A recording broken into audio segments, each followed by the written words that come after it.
Hey guys, it is NCS Fan 001 here for another one of those weekly trophy list update videos. Today's date is Monday, November 23rd, 2020. So the reason it's down there is because I was helping someone with some Borderlands gameplay.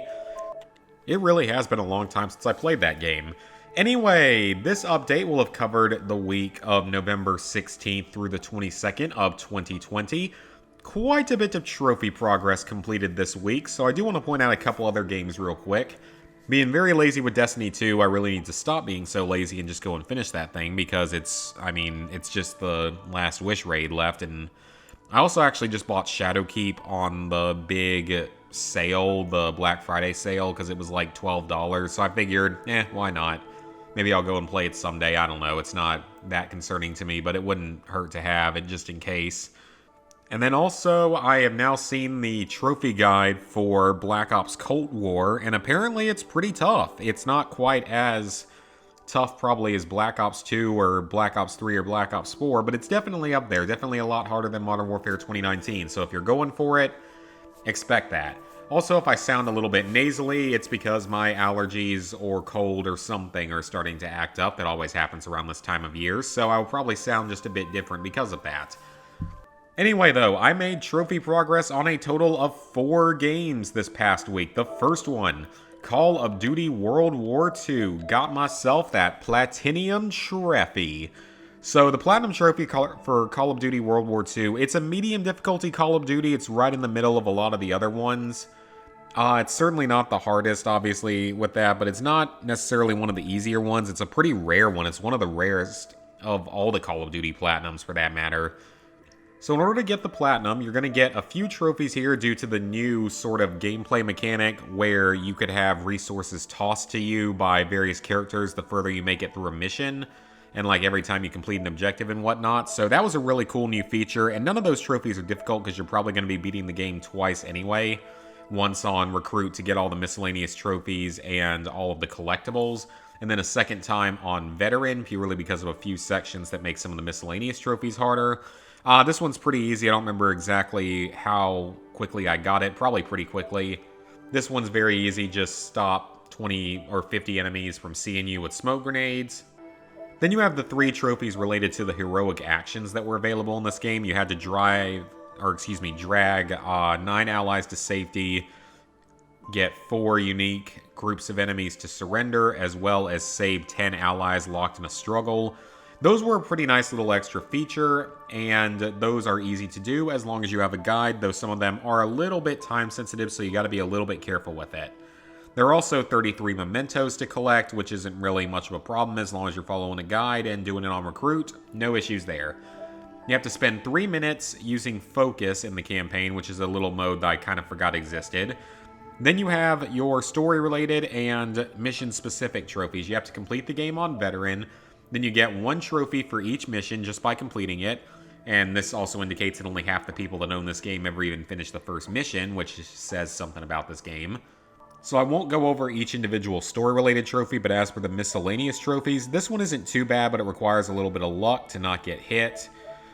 This one is basically, I'm a stand-up kind of guy round 2, so it's not quite as annoying as that one, but it's still not a fun experience. This one's pretty easy. Just do some good sniping from the church. You don't even have to take that many shots, I don't believe. This one's not too bad, even though it is a driving portion in a first-person shooter game. This mission, by the way, Liberation, fantastic mission. Love this one. Definitely need to have more like this. And the stealth part of it is not too hard. It's a relatively easy miscellaneous trophy. This one's pretty easy on Recruit as long as you know where the tanks are going to come from. This one's pretty easy. It's another stealth trophy. Just follow a guide. I think you even had a suppressed pistol for that. This one's pretty easy. A lot of people get this one. I don't remember having any issues with this one on Recruit. And then this is another one. Well, no, this one you're actually in a vehicle. This one's pretty easy. This one is another stealth-related trophy. And finally, you have the trophy for the final story mission for shooting down all the planes. Again, so 2 trophies like that in this game, because they had to one-up Battlefield 1 that had come out the previous year. So then we have our multiplayer trophies. You have to get 10 kills, which is extremely easy. You're not going to have any problem with that. as well as Prestige once, which is definitely going to take some time, especially for those who are just now starting out on the game all these years later. It took me about 2 weeks of inconsistent playing to do. You have to complete 21 daily challenges. I think you could do a total of 3 a day or something, and you had to do more than 21. It took like closer to 30. You also had to win 5 war matches, which is the conquest type of game mode, the longer game mode. Not quite conquest, but definitely a bigger, longer game mode type. And then prestiging a division, because you could prestige individual divisions that had special abilities and stuff, but that's pretty easy. So then you have the trophies for the zombies mode, and it's not really that hard in the base game, because this is for the base Easter egg, the basic Easter egg, and it's really, really easy. I did it with a random group of people with no communication, not knowing we were going in doing it. So if that tells you just how easy it was, it should. Then you have the hardcore Easter egg, which is noticeably more difficult, but I pretty much got carried through this by the same guy that carried us through, what's the other game? Through Infinite Warfare. He made this a lot easier. We got through it first try. It took like a little over 2 hours because it's a fairly long Easter egg, but it's not really all that difficult as long as you know all the steps and stuff. This was the last trophy I got for surviving to Wave 20 in the prologue. You don't have to survive Wave 20, you just have to survive to Wave 20. It is maybe the rarest trophy in the game, actually. Yeah, I think it is, in the base game at least. It's really not that hard. I did it first try, although it got a little bit close, a little bit tighter toward the end. I ended up using the NZ41 a lot, I think is what it's called. It's a really good assault rifle. You want to make sure you have the Jack-in-the-Box special grenade, or else you're really going to have trouble. You always have to make sure you have the Blitz. Unfortunately, there's no Pack-a-Punch Easter egg like there is in Groston House, the survival map that isn't the prologue, because this is the prologue, not the survival map. Then you have just some other miscellaneous trophies from zombies, most of which are pretty easy. 10 kills with a single bomber explosion, building all the variants of the Tesla gun, which is part of the Easter egg, knock over 10 zombies with a single Wustling charge, shoot Dr. Straub, which is probably going to happen by accident, kill a bomber with a shovel. You can do this if you knock the bomb away. Build a Tesla gun. Everyone gets this trophy because it's basically given to you in this game. And then survive 3 pest waves without taking damage in any of those pest waves. I think there's a certain way to do it that made it easier. It's not too terribly difficult. I got it back when the game came out. But then there are 4 DLCs. And let me tell you guys, this game is a dick when it comes to DLCs. Like, compared to pretty much any other Call of Duty game except maybe Advanced Warfare, the DLCs are definitely harder than the base game. Maybe you could argue that for Ghosts a little bit, and obviously the Spec Ops DLC for Modern Warfare 2019 is a little harder than the base game. But these are just so annoying because every map, like half the trophies on every DLC map, come from completing the Easter egg. Like, you have to do like 80% of the Easter egg half the time just to even be able to gain access to some of the trophies. Like this one, you get the Ripsaw like a quarter of the way through the Easter egg or something, I believe. And then you can do this trophy, and that's like the overall rarest trophy, I think, in the entire game or close to it. This one, you don't get the Barbossa's Pommel until near the end of the Easter egg. That's part of the Easter egg. Again, like 75% of the way through, you can actually do those. This is the actual Easter egg trophy, which I believe this is the hardest of the 4 DLCs. I believe it's usually considered to be the hardest. This one doesn't require the Easter egg, I don't believe, and this one is like halfway through the Easter egg or something. In the second DLC, I did at least get a trophy here. So you have the Easter egg trophy. You have to reach Wave 15 using only melee weapons. We did that one pretty easily. Unlock Pack-a-Punch. You have the kill 50 Gekkokt with a special weapon. I'm sure I mispronounced that horribly. I think that someone, Ghost or someone, found a certain way to do this that shouldn't make it too difficult. You also have to keep one alive on the stage for a full minute. I don't know how difficult that is. I feel like it can't be that bad, but, I mean, we'll get it eventually. What's this one? The blade without firing a gunshot. That's part of the Easter egg, of course. That is, of course, part of the Easter egg. You can't do it until you have the weapon. I don't even know what this is. I gotta figure out what that is. A Wustling using each melee weapon. I think there's only 4 melee weapons, but killing those things with it is kind of annoying. So this DLC isn't as bad. This one's probably just a little harder than the base game. This one's definitely harder than the base game. This one is an obnoxious grind that probably doesn't deserve to exist. Anyway, you have to complete 100 objective waves, which requires you, like, you get one every 3 waves, I believe it is, so you can get up to like 4 per game. But that's fine because you have to do this one anyway, which requires you to finish 25 games. Actually, according to Ghost and Luck, it's 27 games because it's glitched. This one is for just completing the 3rd map. It's a lot easier to do solo, apparently. I just need to go ahead and do that. I believe that is the Easter egg for this map, or at least part of it. Because it's not that much of an Easter egg on this map. It's less of one than the other ones. The max bureau ranking is a massive grind. Finding and shooting Klaus, he's just a random spawn on the 3rd map when you're in that, like, not rave vision, whatever you want to call it, blood vision. This one, we have started, I think we started working on it. We maybe did it on 1 map or something. We might have done it on 2. We might have done it on everything but the final map. The Guardian solo is kind of what you already have to do because it's the final boss, and apparently it's a lot easier that way. So this DLC is more of a grind than anything. I don't know how bad the Blitz trophy is going to be, but the Easter egg, we got close to doing the Easter egg, so like we weren't too far off from finishing it. And then Shadow War is not really that hard. This is actually by far the easiest DLC because it basically is just do all of the trials, which is, you know, upgrading each of the special weapons. That's 4 of the trophies. 100 kills with each weapon. That's basically a one-hit kill in this map. And this is one of the easier maps, I believe. Defeat the Ancient Evil. That is the Easter egg, and there's like a way to basically cheat it and do it really, really quickly. Instantly traverse the bridge from the bridge to the caves, or to the bridge from the caves. You need a certain one of the special weapons for that, but it's pretty easy. What's this one? Oh, that's really easy. Just travel through the transport with each type of zombie, and only 1 player in the lobby has to do it. That's story-related, basically unmissable, and that one is the Pack-a-Punch once again. So I'm not overly worried about a majority of these DLC trophies as long as I can find someone to carry me through it. Because I am going to need someone to carry me because I just don't like this game. I don't like the multiplayer. I don't like the zombies. I don't like the story, even though the actual gameplay was fine for this campaign. But, you know, we will get through it eventually. I mean, I will be very happy when it is done, just because I want to get another Call of Duty game off my list and delete it from my console forever. Now, what doesn't help, though, is that me and Ghost tend to have really bad luck with finding groups for stuff.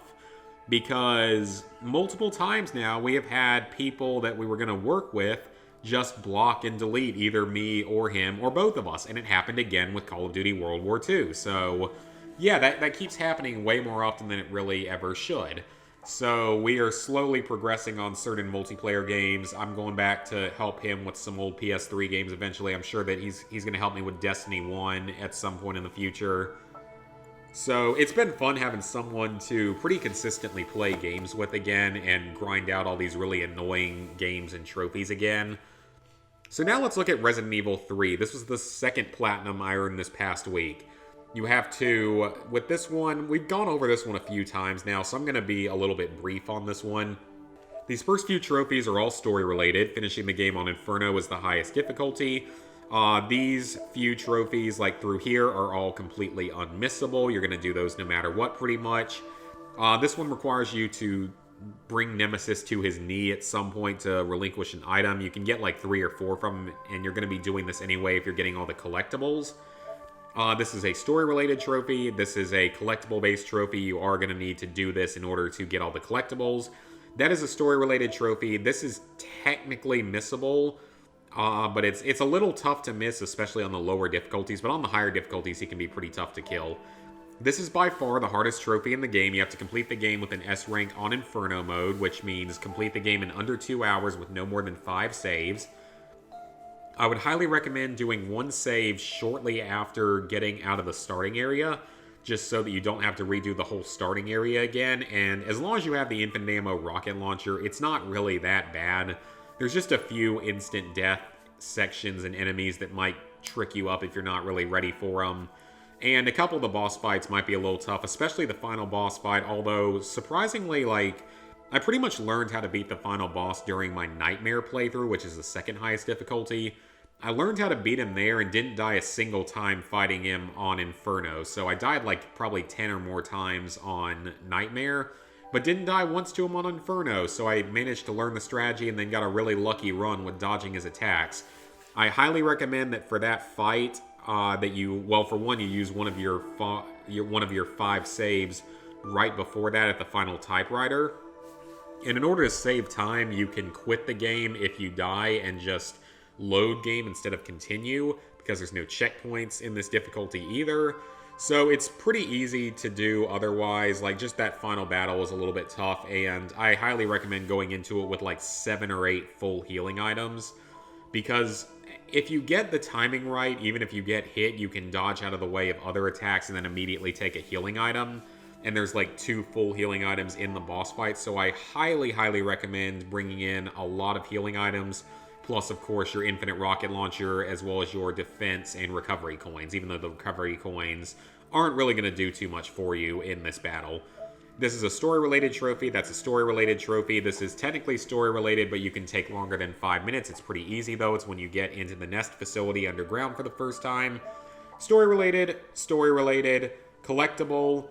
This one's pretty much unmissable while you're playing through the game with the infinite rocket launcher. You'll get it at some point. I got it with something else, though, I believe. This is a collectible type. This is a collectible type. There's something like... There's probably around like 100 total collectibles between the files, the Charlie dolls, the weapons, the lockers, locks, strong boxes, etc. So there's probably around 100 plus collectibles in this game, but as long as you're following a guide, they're pretty easy to get. Then, of course, just the trophies for completing the game on different difficulties. They do stack, but you do have to unlock them. S rank is a little bit different based on difficulty, but it's always a maximum of 5 saves, with the rest of it coming down to the amount of time. I believe it's 2.5 hours on assisted mode, 2 hours on normal, nightmare, and inferno, and for some reason 1 hour and 45 minutes on hardcore. That doesn't really make sense because it's just randomly there as being a little more difficult. Otherwise, though, the last trophy I got was for completing the game without opening the item box. I live streamed the entire playthrough. It was so much fun. That stream had an absurd number of viewers that I'm not used to, which was so much fun. It was great having so many people to interact with. A lot of people just tuning in for that, although I don't know if it was more for this game or more for the one that came after it. But regardless of the reason, love you guys. It was a lot of fun having so many people there. And like I said, this is a pretty easy trophy because you can do it on assisted, where everything is basically a joke. 1 or fewer recovery items. You are allowed to use 1 healing item in this game, unlike the previous one. You're allowed to heal during, like, right after you get infected by a spider pretty early in the game. That makes it... You are allowed to do that because it would make the game nearly impossible otherwise, or just a lot harder. And you're going to get this one while getting your S ranking. So, yeah, glad to have that game done. I enjoyed the game a lot, even though it's not as good as Resident Evil 2. It's a little bit harder than Resident Evil 2, but it's definitely worth playing. So now the only numbered Resident Evils I have left are 0 and the DLC for 7, because I'm not planning on doing the PS4 version of 6, and of course Resident Evil 8 when it comes out. So very excited for all of that. Next up, My Name is Mayonnaise Part 2. Yeah, this game exists. Honestly, there's not much more to say about it. It's My Name is Mayo. You tap on a jar of mayonnaise while dressing it in various outfits. The reactions I've gotten from people in real life that don't know about trophy hunting and stuff have varied quite a bit and have been kind of funny. For example, Blair was like, "That's the stupidest thing I've ever heard in my life," when I told her about it.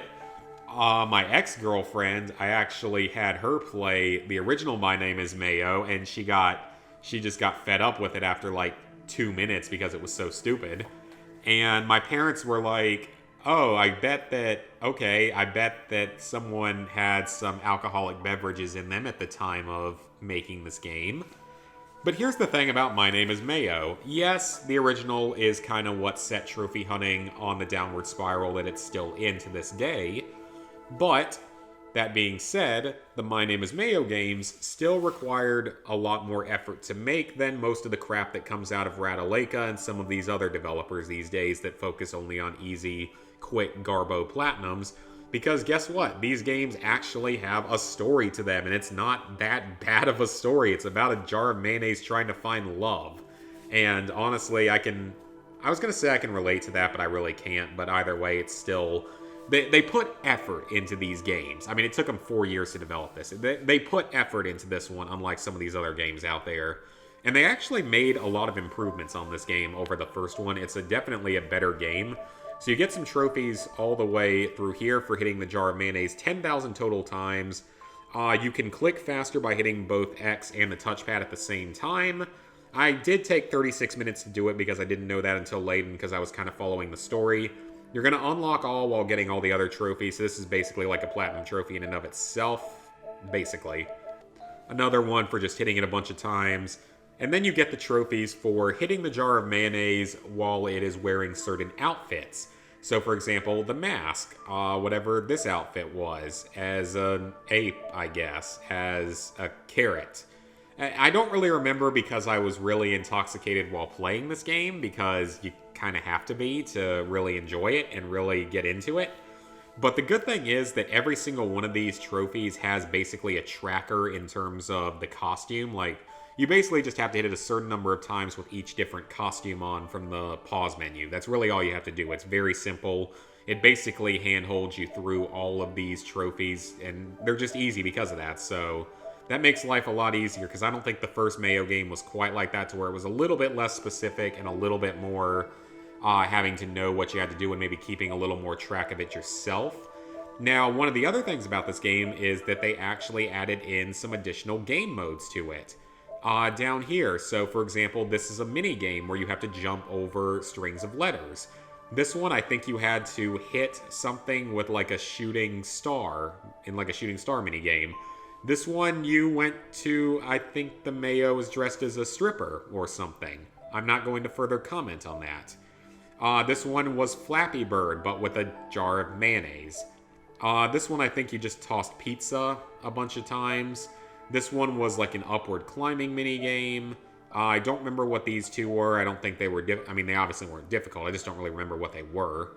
It looks like I got them like one right after another. And this one I must have gotten around the same time as one of these other ones. But really, I mean, it's My Name is Mayo. There's not that much more to say about it. It's one of the easiest series of games in existence for Platinum Trophy Hunters.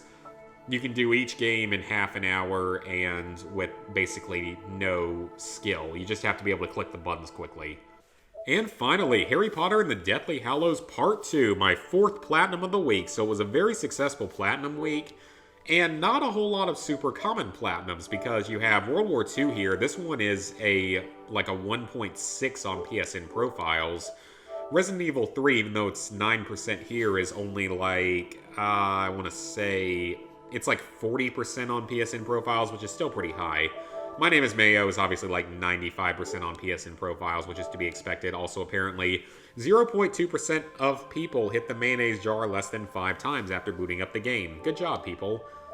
And then this one is only about a 14% on PSN profiles, so it's another fairly rare one. And it's not really a hard game. I mean, it's not the easiest game in the world. It's a little bit tougher than the first one, even though it's a better game overall. You have basically an unmissable trophy and then a bunch of story-related trophies through here just to complete the game on any difficulty. You have to get kills from cover because, remember, this game is a third-person shooter, because that makes so much sense for Harry Potter. It's also 3 hours long if you really rush through it. The thing is, though, with this game, it actually makes a little more sense and it plays a lot better. Like the cover mechanics, the enemy AI, the way the spells work, everything is definitely better in this game. It's definitely more well designed, because you don't just use Stupefy in this game, because you use Stupefy for 99% of the game in the first game. This one, you're going to be using it probably only like half the time total, because Stupefy is basically a semi-automatic pistol that's a lot less effective in this game than it was in the original. Expulso's still a machine gun. I don't know if that's actually what's supposed to be in the movies, because I don't really remember it. Confringo's a rocket launcher still, and it's decent. I don't really remember what it was either. Expelliarmus is now, it doesn't do damage. It's no longer a freaking grenade launcher. Instead, if you hit an enemy that's shielded with it, it destroys their shield and staggers them. So it's a little bit more accurate. It's better than it was. Then you, of course, have Petrificus Totalis, which is now a sniper rifle, but at least it kills enemies in 1 to 2 hits, as it would freeze them in the series. And there's also Impedimento, which is basically a homing rocket shotgun type of weapon. And I don't think that's what it was in the series, but that is what it is. So then you just have, you have just a lot of miscellaneous and combat trophies like these. You have to beat the game on all the difficulties. They do stack. but Expert is not available until you beat the game once, so you are going to have to do 2 playthroughs. On your first playthrough, you should do the easiest difficulty while finding all the collectibles, and then just a speed run through the game on Expert. Protego is your shield ability, Dispel Protego with Expelliarmus, 100 kills with Petrificus Totalis, Expulso, and Confringo. You get some story-related trophies for playing as different characters. They all play basically the same. They don't have any different spells, just some of them move slower than others. Only Harry can apparate, and you can only do it in some of the later parts of the game. This one's going to come naturally while doing the challenges. This one's probably going to come naturally while doing the challenges. This one's probably going to come by accident just by beating the game. This one and this one are both a little bit tougher. I'd suggest doing these in like the very first level of the game in Gringotts. There's a few times where you're going to have big groups of enemies together to do with it. There's a few other times in the game, though, that you can do these, like, sort of later on, like when you cross that bridge in the Surrender chapter. 10 enemy wizards before they cast a spell, you'll get that one no matter what. 1,000 total kills, or defeats as it's called, you're going to get this easily before you complete everything. Characters and music tracks are your 2 collectible types. I want to say there's 44 total, and you can get 43 of them in your first playthrough. You can't get the last character until you learn to apparate and replay the second chapter of the game. Any level without being defeated, I really hope you get this one. And then you just have to complete all the challenges with a gold medal, as well as just a couple of trophies related to the challenges. This is one of the harder trophies in the game because most of the challenges are pretty easy, but a few of them can be kind of tough. I highly recommend going for spell combos where you hit an enemy with multiple spells. That gives you something like 5 seconds off your timer for each one of those you get, and you can easily get a lot of them per game. So I highly recommend doing that. Time bonus and headshot bonus aren't really as useful as you would probably like them to be, so I definitely recommend just focusing on this one. There's only a few challenges that are tough. Expert mode is not... I was struggling with it a little bit at the beginning of the game until I realized just how overpowered Impedimenta is. I didn't realize it was that good, and then once I knew that, I had almost no trouble the rest of the game. The only chapter that can really be troublesome is the one where you're playing as McGonagall dealing with the 2 trolls on the bridge, just because she moves really, really slowly and the enemies seem to be infinitely respawning and it requires a little bit of luck to not get killed. This one is an unmissable combat trophy, don't worry about it. And then this one is probably the hardest of the miscellaneous trophies. It requires you to get through the chase sequence in the 3rd to last chapter. Only hitting things in the castle, I think, 8 or 9 times is your limit. So it's going to require a few tries and some practice to get it down, but it's not too difficult, just the controls can be a little bit janky. So, with that, let's sync it up. Man, this is going to be a pretty long one, as to be expected. I mean, there were a lot of trophies during this week, a lot of platinums. Level 710, 75%, 19,644 total trophies, 481 platinums, 2,780 golds, 5,248 silvers, 11,135 bronzes. So what are the plans for this upcoming week? Well, as I told you guys, I think I'm starting to come down with either a cold or another, hay fever, whatever you want to call it, allergies. Definitely feel like that's starting to affect me again, which is about time. I mean, usually comes earlier in the year. So we'll see how much energy I have to do streams and stuff. So this week I'm going to be trying to work heavily on Call of Duty World War II. But I'm also going to be going away for Thanksgiving for a couple of days, so Thursday and Friday night I will not be around, so there won't be any drunk streams this week unless I do one on Saturday, which I probably won't. So I don't know what that's going to look like. It'll probably be like one stream on Wednesday will be the main thing I try to do, but otherwise I don't really know what I'll be able to do this week. So it probably won't be a whole lot of progress this week, just going to focus on working on World War II a little bit, maybe get started on something else or work on something else along the way. Kind of have a bit of a hankering to do a Lego game, because it's been a long time since I've done one, and I just kind of want to get in the mood for when, well, not really get in the mood for, but when, Lego Star Wars Skywalker Saga comes out. I'm really, really excited for that. I might actually pre-order that and have it downloaded day one, or just buy it day one, because I am excited. But yeah, World War II is the main priority. Maybe get around to finishing off Destiny 2, or at least trying to. Otherwise, though, that's really about it for this week. Like I said, maybe only one stream this week, but we'll have to see. Thank you guys for watching this video. Please like, favorite, share, subscribe if you have not already, and ring that bell. Leave a comment. Let me know what you guys are working on, and I will see you later this week for a little bit more content and, of course, future trophy videos.